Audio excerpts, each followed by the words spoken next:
সংক্ষিপ্ত বক্তব্য নিয়ে আসছেন আমাদের আমন্ত্রিত মেহমানদের মধ্য থেকে জনাব হযরত মাওলানা ইলিয়াস মাহমুদ সাহেব দামাত বরকাতুল আলিয়া, সংগঠনের সম্পাদক ইসলামী আন্দোলন বাংলাদেশ তজুমউদ্দিন থানা শাখা। হুজুরকে গুরুত্বপূর্ণ বক্তব্য পেশ করার জন্য বিনীতভাবে অনুরোধ জানাচ্ছি।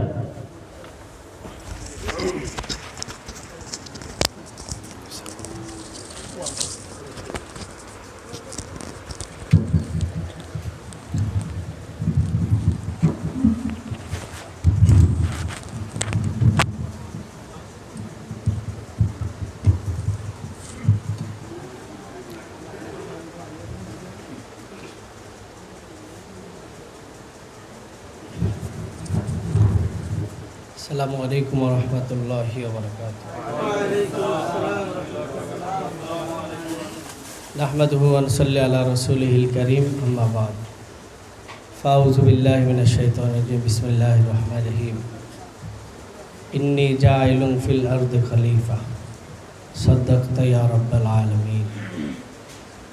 আজকে আমরা এখানে উপস্থিত হয়েছি কি জন্য আমরা সবাই জানি, কি বলেন? জানি না? অতএব ওই দিকে আর বেশি সময় নেব না। আমরা এই উদ্দেশ্যে একটি কথা বলতে চাই, যেটা হলো যে ইসলামী আন্দোলন বাংলাদেশ আমাদের দলের নাম। আমাদের দলের নাম কি? সবাই একটু জোরে বলেন, দলের নাম কি? ইসলামী আন্দোলন বাংলাদেশ। আমাদের দলের একটা প্রতীক আছে, এটার নাম কি? আসতে বলে, আরো জোরে বলেন। দলের নাম ইসলামী আন্দোলন বাংলাদেশ। এটা খুব মুখস্থ করতে হবে, আমাদের বাচ্চাদেরকেও মুখস্থ করাইয়া দিতে হবে। দলের নাম কি? ইসলামী আন্দোলন। আমাদের প্রত্যেকের স্ত্রীদেরকেও এই দলের নামটা মুখস্থ করাইয়া দিতে হবে। দলের নাম কি? বারবার প্রশ্ন করে জিজ্ঞেস করবেন, উত্তর দিবে। বাচ্চারাও বারবার প্রশ্ন করবেন, উত্তর দিবে। আমাদের যে প্রতীকে আমরা ভোট দেব, যেই মার্কায়, সেটার নাম কি? এই দুইটা জিনিস খুব প্রয়োজনীয়, আমাদের মার্কা এবং দলের নাম। অনেকে আমাদের দলের নাম বলতে চায় না বা বলে না, এটা আমাদের খুব দরকারি। এটা আমাদের কি? খুব দরকারি। আমাদের দল ইসলামী আন্দোলন বাংলাদেশ। এদেশে এত দল থাকতে ইসলামী আন্দোলন বাংলাদেশ নামে আরেকটা দল হওয়ার দরকার নাই, কি বলেন? আসলে ছিল না।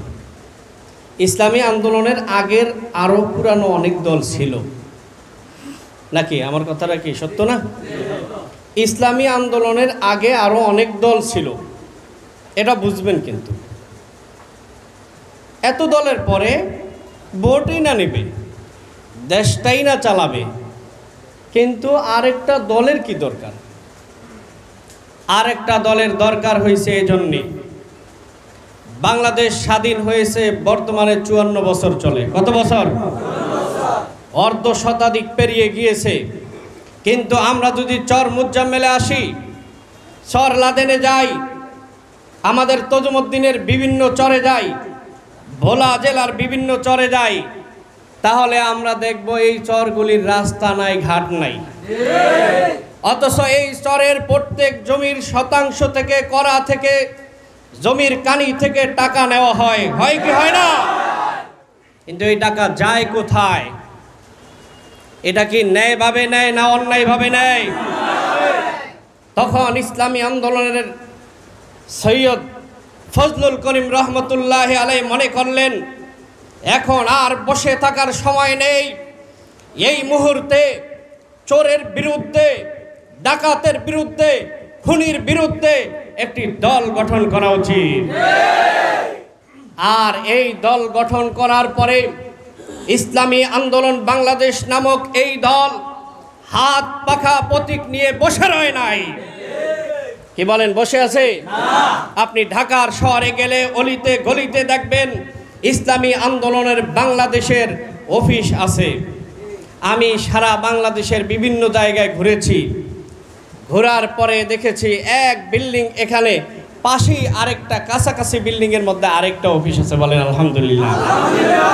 আপনাদের এটা বোঝা উচিত, আজকে তজুমউদ্দিন থানার আওতাধীন এই যে চাঁদপুরের ভিতরে জিয়া বাজারে একটি অফিস হয়েছে। কি হয়েছে? আপনি কি মনে করেন এটা একটা ছোট দল? বাংলাদেশ ইসলামী আন্দোলন এখন আর ছোট দল না। কি বলেন, ঠিক না ঠিক? আপনি প্রশ্ন করতে পারেন যে তাহলে আপনাদের এমপি কয়জন হয়েছে? না, আমরা এদেশের মধ্যে লিয়াজু মেনটেন করে কখনো রাজনীতি করি নাই। করছি? আমরা কখনো আওয়ামী লীগের গোলামি বা আওয়ামী লীগের পকেটের টিস্যু, বিএনপি জাতীয় পার্টির পকেটের টিস্যু হই নাই। টিস্যুর কাজ যখন শেষ তখন ফালিয়ে দেয়। টেবিলের নিচে অনেক টিস্যু আছে, এগুলি আমাদের এখন আর দরকার নেই। যখন বক্সে ছিল তখন প্রয়োজন হয়েছে, এখন আর কি নাই দরকার, মুখ মোছা শেষ, টিস্যু ফেলে দিলাম। বাংলাদেশের মধ্যে ইসলামী আন্দোলন বাংলাদেশ কখনো কারো গোলামি দালালি করে চলে নাই। তবে দালাল কয় কেন? আমি যখন নোয়াখালী রাজনীতি করতাম, চাকরি করতাম, তো ওই সময় জেলার সভাপতি আসলেন, উনি একটা বড় মাদ্রাসা শাইখুল হাদিস, তো উনি এটার উত্তর দিচ্ছেন, আমার সাথী যারা এরাও আমার মতো শাইখুল হাদিস। এরাও কি? সময় একটু বেশিই নিতেছি, আমি আরও আগেই শেষ করে দিতাম, আর একটু এটা বোঝার জন্য বলতেছি।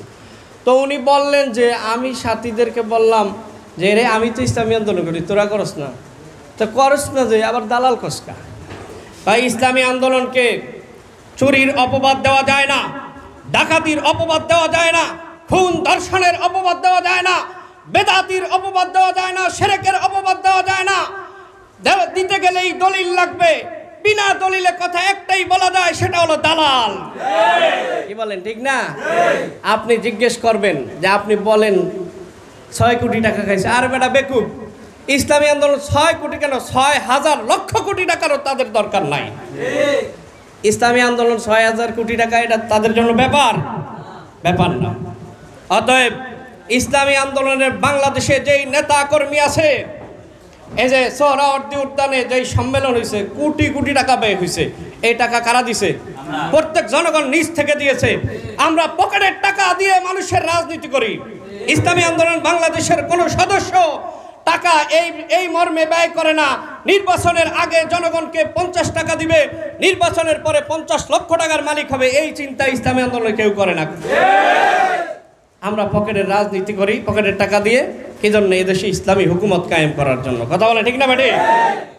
অতএব আমাদের ইসলামী আন্দোলন বাংলাদেশ এটা ছোটখাটো দল নয়, এটা বাংলাদেশের মধ্যে তৃতীয় বৃহৎ একটি রাজনৈতিক দলে উপনীত হয়েছে।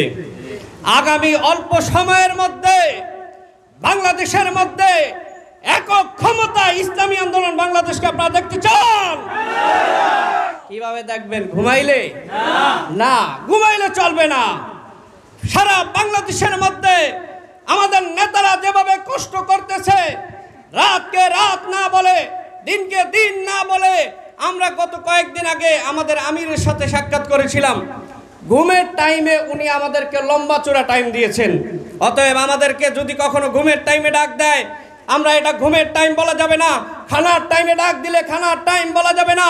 এদেশের মধ্যে ইসলামী হুকুমত কায়েম করার জন্য যেভাবে থাকেন, যখন যেখানে থাকেন, সেখান থেকেই সারা দিতে প্রস্তুত আছেন তো ইনশাআল্লাহ?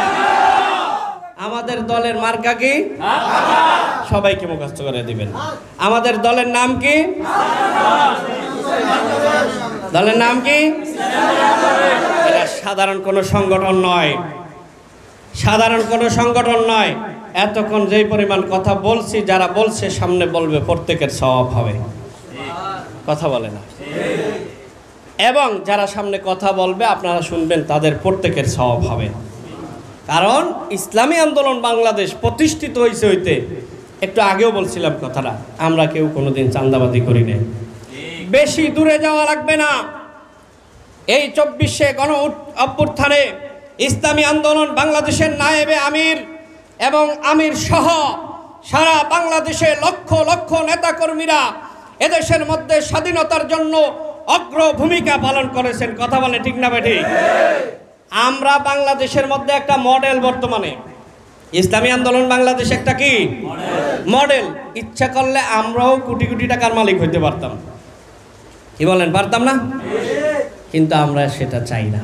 আমরা সেটা কি আমাদের এই কথা ইতিমধ্যে উঠে আসছে। এই কথা বলি আমার বক্তব্য শেষ। আমাদের সোনাপুর ইউনিয়নে এক লোক আমাদেরকে বলল, হুজুর ইতিমধ্যে আপনারাও কিছু বরাদ্দ পান, আমরাও কিছু বরাদ্দ কি পাই। আমরা 25 কেজি ধান পাইলে আমরা নিজেরা, আমাদের সভাপতি সব জীবনে একটা ধান না নেই, আমরাও নেই। আমরা এগুলি আলহামদুলিল্লাহ পুরা আমাদের যত কর্মীরা আছে তাদের কাছে পৌঁছিয়ে দিই। তারা বলছে, এক লোক আওয়ামী লীগের বলছে, আলহামদুলিল্লাহ হুজুর আপনাদের ভবিষ্যৎ ভালো, আপনারা যেভাবে জনগণের মন নিয়ে যাচ্ছেন একটা ভোটও আগামীতে আপনাদের বাহিরে যাবে না। অতএব আপনাদের এখন থেকেই একটু প্রস্তুতি নিতে হবে, একটু কাজ করতে হবে, তাহলে দেখবেন ইনশাআল্লাহ বাংলাদেশের মধ্যে 3য় থেকে আমরা 1 নম্বর স্থানে পৌঁছে যাব ইনশাআল্লাহ। এ বলে আমি আমার সংক্ষিপ্ত বক্তব্য এখানেই শেষ করলাম। আবার দেখা হবে ইনশাআল্লাহ।